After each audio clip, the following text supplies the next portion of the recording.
À ce moment-là, vous savez pas ce que je vous dis? Que ça y est, dans l'Euro du 10 février 2025, le choix a été fait. Mais de quel choix je parle? Celui de Jey Uso, bien sûr, l'homme qui a gagné le Royal Rumble à la surprise générale, à un moment où ça semblait gravé dans la roche que John Cena allait le gagner. Le moins que l'on puisse dire, c'est que sa victoire a fait jaser les fans.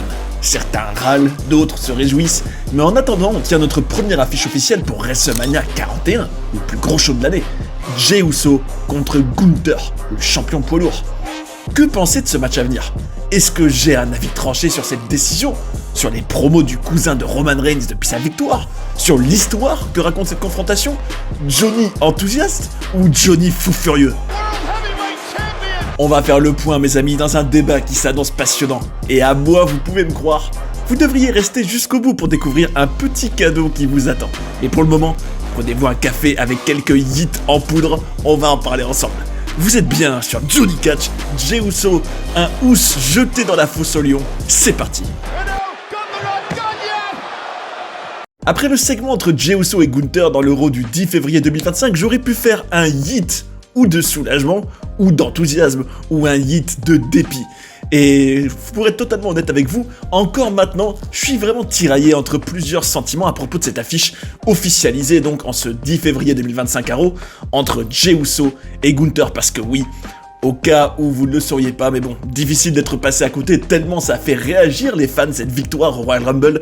C'est Jey Uso qui a gagné la bataille royale annuelle, qui est quand même un des moments les plus excitants de l'année pour un fan de catch. C'est lui qui l'a gagné dans un show où tu pouvais peut-être attendre que John Cena gagne, ce qui était quand même le plus prévisible et on va dire la chose qui aurait été la moins surprenante. On aurait pu s'attendre à ce que ce soit CM Punk, peut-être Roman Reigns, peut-être une victoire surprise en numéro 31 de The Rock, mais rien de tout ça. Contre-pied total, et d'ailleurs, franchement, dites-moi dans les commentaires ce que vous en pensez. Je trouve que c'est quand même méga rare que la WWE fasse un tel contre-pied.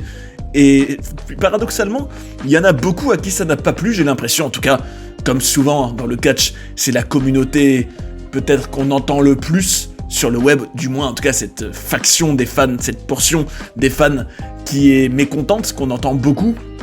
Et ça, je trouve c'est quand même assez étonnant parce que n'êtes-vous pas d'accord que la victoire de Jey Uso est un contre-pied vraiment parfaitement réussi? Parce que moi-même, pour être totalement transparent avec vous, au moment où je regardais le match et que je voyais que pouf, d'un coup, dans un moment qui m'a fait sursauter à la fois de surprise et de rage intense, quand j'ai vu que en l'espace de quelques secondes, Roman Reigns était éliminé en même temps que Seth Rollins par CM Punk.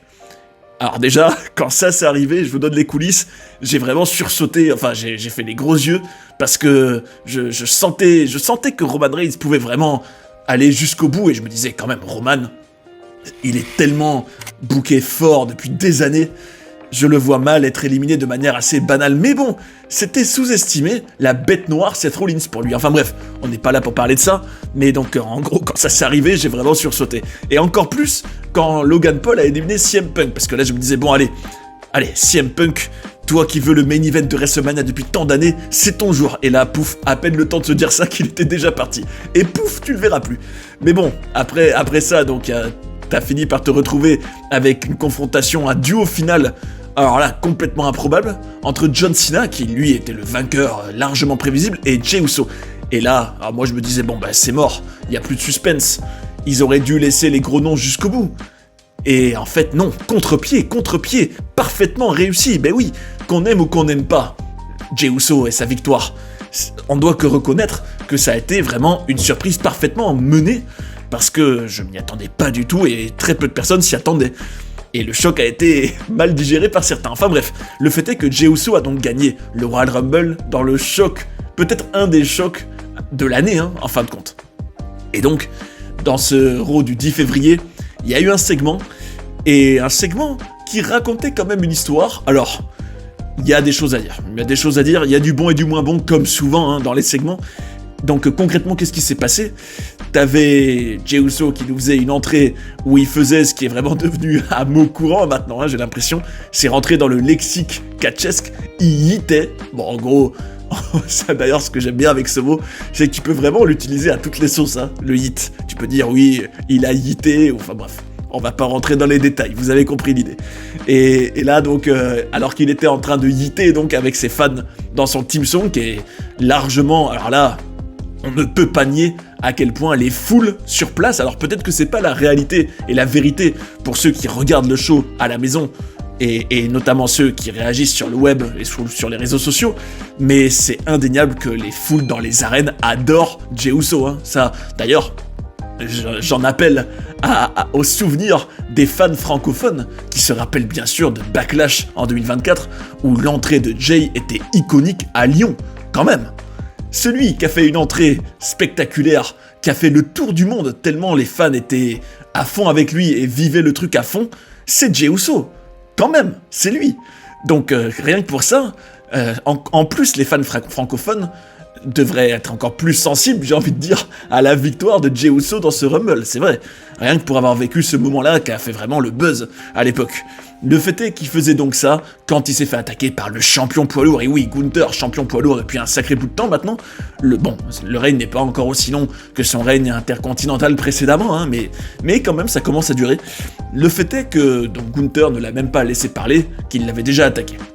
Et là, il l'a mis à l'amende, il l'a pris à partie, mais est-ce que ça a pour autant découragé Jey Uso qui allait donc... Enfin, en tout cas, il était dans le processus de prendre sa décision. Et ça, d'ailleurs, je trouve ça toujours amusant à la WWE.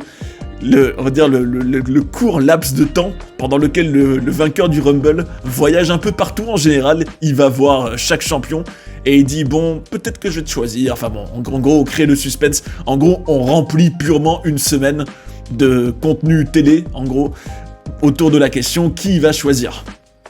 Alors que bon, bref, même si on peut se dire, oui, ça aurait peut-être pu être Cody Rhodes aussi, c'est vrai. Même si, bon, Jey Uso, Cody Rhodes, mais bon, ça se trouve, ça arrivera un jour, hein, qui sait. Bref, en tout cas, il se faisait attaquer par Gunther, avec qui il avait quand même déjà eu un segment, une interaction. Bon, il en a eu en réalité beaucoup, hein, depuis des mois. Mais en particulier la semaine précédente, où ils avaient déjà eu une bonne promo, mais on va en parler, dans laquelle Jey Uso a largement posé les bases de son histoire qu'il va raconter jusqu'au showcase des Immortels à Las Vegas.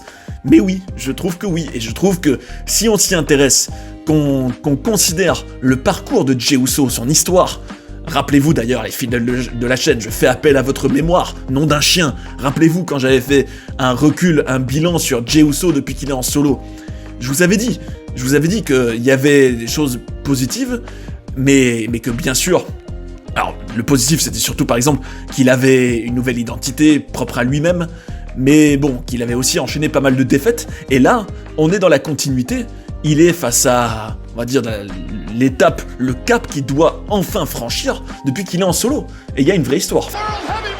Enfin bref, je vous invite à aller le voir ou le revoir si c'est pas, donc si vous l'avez pas encore vu, n'hésitez pas.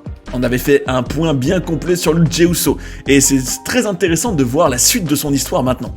Enfin bref, donc pour vous résumer, donc il avait subi cette tatane de Gunther, mais au moment où Gunther s'en allait, Jey a dit qu'il devrait peut-être pas dire ça, mais qu'il a fait son choix. Que ce sera lui et Gunther à WrestleMania 41, et qui l'eût cru, c'est rare que je dise ça, que ce serait Jey Uso contre Gunther, la première affiche officialisée du plus gros show de l'année. Alors c'est vrai que si on nous présente ça comme ça, je suis d'accord, et c'est ce que je ressens moi aussi instinctivement, je me dis mais qu'est-ce que c'est que ça ? Qu'est-ce que c'est que ce beats ? En gros, comment on peut avoir un Jey Uso contre Gunther comme, alors non seulement à WrestleMania, mais en plus comme première affiche de WrestleMania ?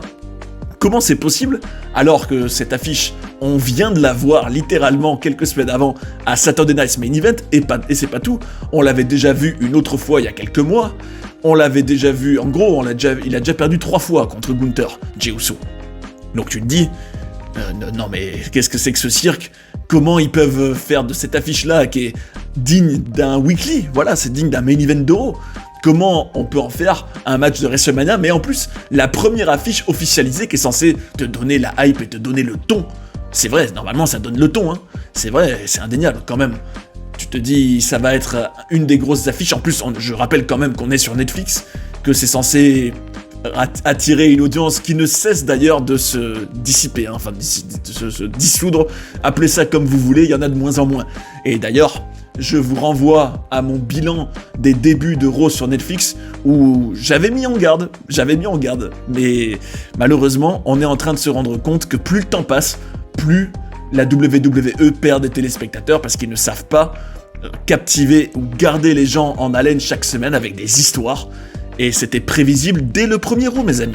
Malheureusement, et je le déplore, croyez-moi, parce que j'étais plein d'enthousiasme face à la Netflix era. Mais bon, c'est pas fini. On a encore des bonnes choses à venir, en tout cas sur le papier. Et donc, ce qui marque ces premières semaines sur Netflix pour Raw, c'est bel et bien l'officialisation de Jay contre Gunther, et donc la grosse mise en avant de Jay. Et ça, c'est clair que c'est inattendu. Mais bon, d'un autre côté, je me dis... Pourquoi ça me plaît d'un autre côté? Parce que oui, c'est sûr que ça fait pas rêver, c'est pas excitant, on l'a déjà vu plusieurs fois, c'est une affiche qui n'est pas massive, c'est pas des stars. Oui, vous êtes d'accord quand même pour dire que par exemple, entre un The Rock contre Roman Reigns et un Gunther contre Jey Uso, il y en a un, oui c'est WrestleMania, il y en a un autre, tu dis non, c'est pas WrestleMania ça, qu'est-ce que c'est ça? Mais bon, si vous y regardez de plus près, et c'est ce que je vous invite à faire vous aussi, si c'est pas encore le cas, on voit à travers ce choix que Jay a fait, donc en ce 10 février, et aussi dans la promo dont on va parler juste après, qu'en réalité, c'est intéressant. Pourquoi? Parce que WrestleMania n'a pas forcément besoin d'être, on va dire, une affiche inédite. Ça peut aussi raconter l'histoire qu'on a vue toute l'année, à savoir Jay qui ne réussit pas à conquérir Gunther, qui ne réussit pas à franchir le cap suivant, qui ne réussit pas à aller plus loin, à devenir pour de bon, on va dire un champion, hein, tout simplement. Même si il avait quand même touché au titre intercontinental, mais même ça, il n'est pas resté longtemps. Donc en fin de compte, tu te dis, est-ce que WrestleMania doit être forcément quelque chose de nouveau, de rafraîchissant, ou est-ce que ça peut être l'aboutissement, le point final peut-être, d'une histoire qui est racontée toute l'année? Ça c'est possible aussi, hein. C'est comme un peu le grand final d'une série. C'est comme si dans toute la série on avait vu Jay perdre, passer pas loin, avoir à chaque fois de l'espoir pour y arriver cette fois-ci et non. D'ailleurs, ça rappelle un peu aussi Jeff Hardy en 2008. Hein. Rappelez-vous l'époque Catch Attack. D'ailleurs, les fans de Inside Catch Attack sur la chaîne s'en rappellent bien à quel point en 2008, c'est une des histoires majeures, à la manière de Jey Uso en ce moment, d'avoir en gros Jeff Hardy qui doit conquérir les montagnes pour enfin arriver à son rêve et qui n'y arrive pas, et qui finit par y arriver, évidemment. Et là, est-ce que c'est ce qui va arriver pour Jay? Suspense total. Mais je pense que, quand même, si même là, à WrestleMania, ça mène pas à son grand moment, ça aura été... Bon là, pour le coup, ce sera encore une surprise totale, hein, c'est sûr. En tout cas, ce que je tiens à vraiment dire clairement, c'est que il y a vraiment un parcours du combattant pour Jay, et ça c'est cool, et je trouve ça vraiment dommage que les fans aient rejeté cette innovation, et c'est à se demander, dites-moi dans les commentaires si vous, en tant que fan, est-ce que vous préférez qu'on vous tease des choses de manière assez prévisible, ou voire même sans les teaser, hein, que, en gros à travers les choix créatifs, tu devines, bon il va se passer ça, c'est évident. Ou alors, et donc que ça arrive et que vous dites, oui, c'est ce que j'attendais, ou alors c'est ce qu'on m'a teasé, donc c'est logique, ou alors est-ce que vous préférez être, d'ailleurs ça rappelle un peu l'Attitude Era, hein, donc en soi, j'ai envie de dire, c'est pour ça que ce choix de Jey Uso n'est pas une mauvaise chose, je trouve, parce que oui, ça a mis un gros coup de pied dans la fourmilière, et personne s'y attendait, et ça rappelle aussi certaines des plus belles heures du catch, où t'avais aussi un côté très imprévisible, alors que depuis des mois, par exemple, rappelez-vous, quand j'avais fait mes retours sur Wargames, toute la route vers Wargames et tout ça, je me disais, mais ça fait depuis des mois qu'on le voit arriver, ça. Roman et ses alliés contre la Bloodline de Solo, tout ça est d'imprévisible, c'est nul, on s'ennuie. Alors, c'était cool, évidemment, il y a eu des bonnes choses, mais en soi, c'était méga prévisible, et ça, j'aime pas. C'est quand même bien plus excitant d'être face à quelque chose de totalement surprenant. Et rien que pour ça, Jay, c'est super. Et puis, je tiens à rappeler aussi, quand même, et d'ailleurs, justement, je connecte avec sa promo juste après avoir gagné le Rumble, où il disait en gros, et c'était très très très très intéressant, t'avais Gunther qui lui disait que lui, ça n'apportait rien, d'ailleurs ça rappelait un peu, pour ceux qui suivent un peu l'UFC, vous savez peut-être que le grand, en tout cas dans l'octogone, John Jones, a souvent dit, en tout cas quand certains le challengeaient, la phrase que, en gros, ouais, bah moi, ça n'apporte rien à ma legacy. Et d'ailleurs, c'est toujours une manière assez amusante de s'éviter des combats peut-être ennuyeux pour lui. Enfin, ennuyeux et embêtants surtout. Et en gros, Gunther a eu ce discours face à Jey Uso en lui disant « Bah, Jay, mon coco, t'es bien gentil, mais je t'ai déjà battu 3 fois, et moi, te battre à WrestleMania, ça ne m'apporte rien. Contrairement à une victoire contre un John Cena, ou contre un Roman Reigns, ou contre un CM Punk. » Et il a raison, c'est vrai. Gunther, de sa perspective, ça se tient. Mais de l'autre, t'avais Jay d'ailleurs qui était soutenu par la foule à fond. C'est d'ailleurs tout le paradoxe, hein, je me dis, pour autant, il peut susciter énormément de réactions négatives depuis sa victoire au Rumble. Autant, les arènes, il n'y a pas de litige, hein. Les gens l'adorent. Hein. Donc, faut-il vraiment se fier à ces voix qu'on entend sur le web, en fin de compte, quand tu vois la réalité des arènes, où, franchement, j'ai pas peur de le dire, hein, il est un des types les plus over du roster, c'est évident. Qui suscite autant de réactions à ses entrées et à ses paroles, et qui a des catchphrases qu'on reprend avec lui? Pas tout le monde, hein, encore moins avec autant d'énergie. Donc bravo à Jay pour ça d'ailleurs. Et bref, Jay, donc avec la foule à fond derrière lui, disait qu'il en avait marre en gros qu'on lui dise ce qu'il est censé être, que lui est censé être juste un tag team guy, qu'il est pas censé être dans le main event des shows, qu'il est pas censé gagner le Rumble, et l'histoire que ça raconte, ça, elle est très intéressante parce que oui, c'est clair et net que Jey Uso n'était pas du tout le vainqueur du Rumble qu'on imaginait, et qu'il avait pas, en tout cas aux yeux de beaucoup, dont moi, hein, je le reconnais sincèrement et honnêtement, il avait pas pour moi, en gros, avant le Rumble, justement, pour moi, l'étoffe ou l'ADN, on va dire, d'un vainqueur de Rumble. C'est pour ça, d'ailleurs, qu'il faisait pas partie des favoris. Hein. Et ça, c'est réel, ce qu'il raconte. C'est vrai que on le voit depuis des années comme soit un gars de catch par équipe, soit comme un laquais de Roman Reigns, soit, alors depuis qu'il n'est plus le laquais de Roman Reigns, comme un gars, oui, voilà, un gars divertissant, un gars spectaculaire, avec sa propre personnalité, hein, depuis quelques temps, mais pas forcément du championship matériel, pour faire un petit clin d'œil à une certaine promo de Stephanie McMahon face à Daniel Bryan en 2014. Et oui, ça rappelle un peu ça d'ailleurs.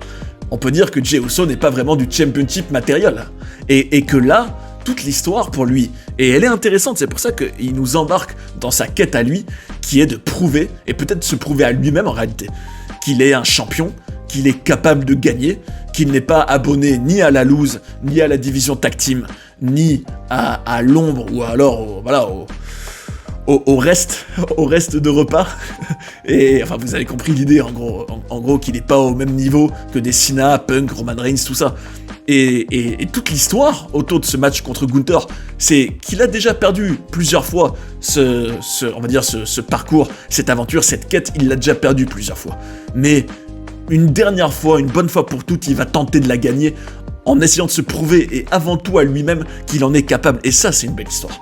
Ça, c'est vrai que je trouve que c'est intéressant. C'est intéressant. Alors pourtant, vous m'auriez demandé quelques secondes après le Rumble, quel est ton ressenti? Je vous aurais dit, non mais c'est un sketch ou quoi, Jey Uso, moi je voulais The Rock, je voulais CM Punk, Roman Reigns, à la limite John Cena, même si c'est trop prévisible, mais Jey Uso, qu'est-ce que c'est que ce cirque en gros? Mais là, avec cette promo qu'il a faite face à Gunther, donc en disant qu'il en a marre qu'on lui dise ce qu'il est censé être, qu'il va tout faire pour enfin battre Gunther et enfin gravir la montagne qui est face à lui depuis tout ce temps, depuis en réalité un bon bout de temps, hein, parce que j'ai l'impression que Gunther, c'est un peu sa bête noire, hein, c'est un peu Gunther le Rouge pour lui.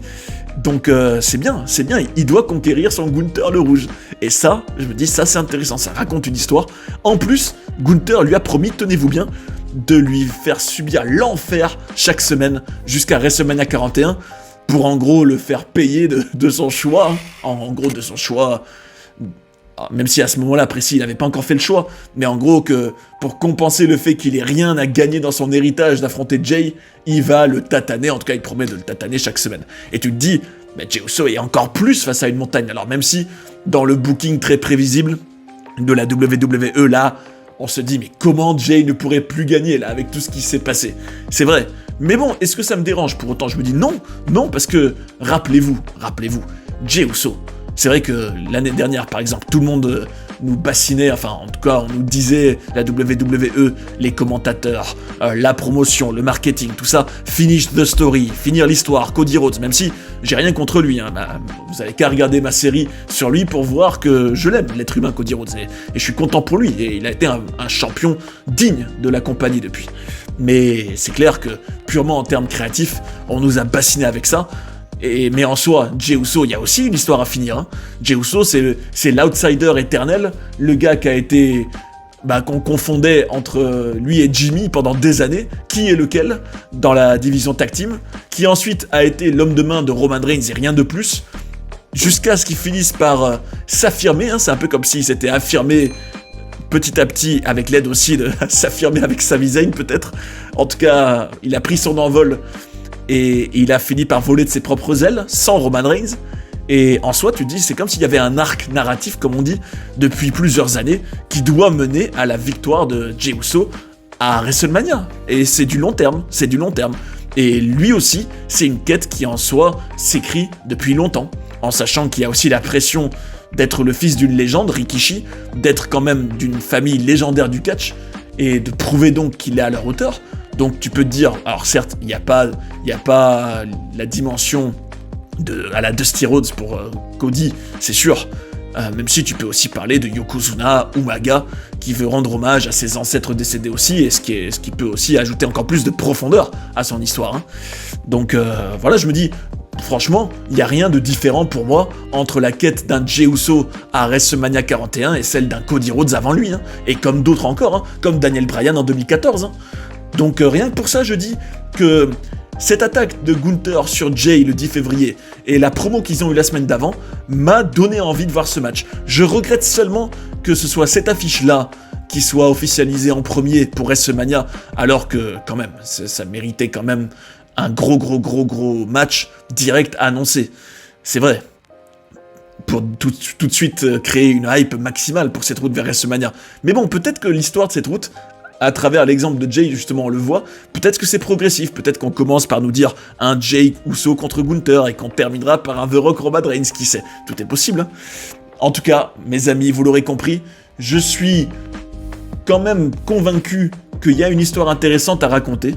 D'ailleurs, je tiens quand même à rappeler que Jey Uso avait une entrée avec Travis Scott au premier Raw sur Netflix, ce qui montrait quand même à quel point il est important. C'est pas n'importe qui est aux côtés d'une star, en tout cas mainstream, d'un coup comme ça dans une arène.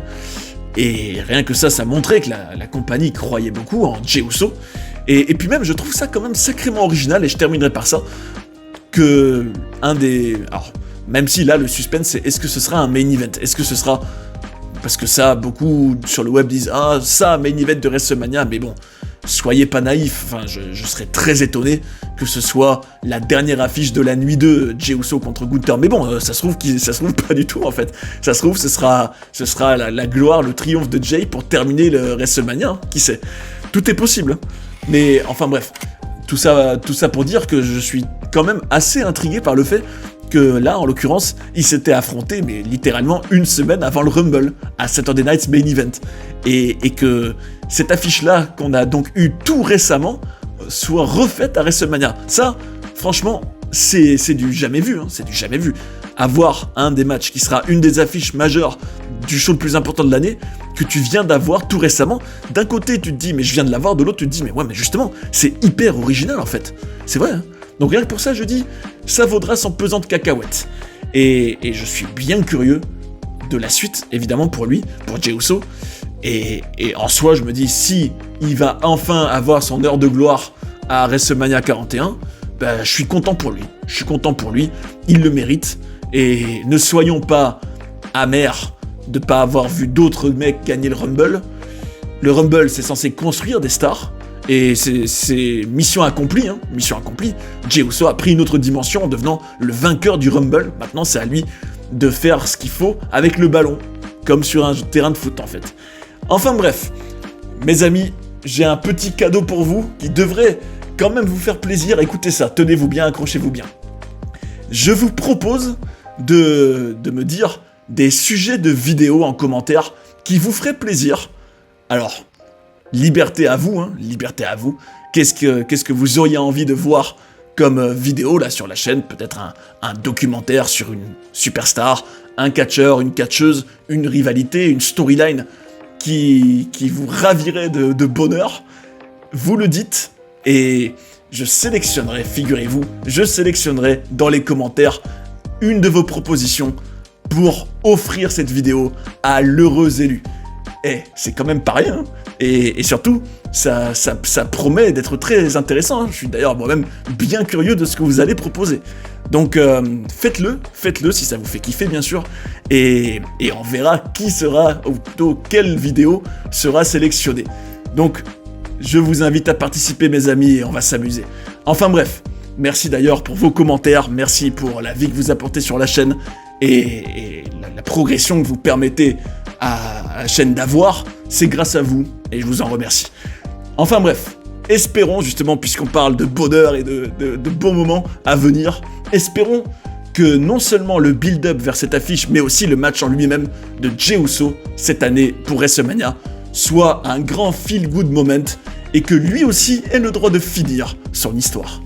D'ailleurs, si vous avez envie de découvrir des documentaires sur des personnages incroyables ou d'apprendre plein de coulisses et de controverses de la WWE, j'ai tout ce qu'il vous faut ici. J'espère que vous avez passé un bon moment devant cette vidéo et je vous invite à rester sur Johnny Catch pour en voir d'autres. A tout de suite. And that's the bottom line, 'cause Stone Cold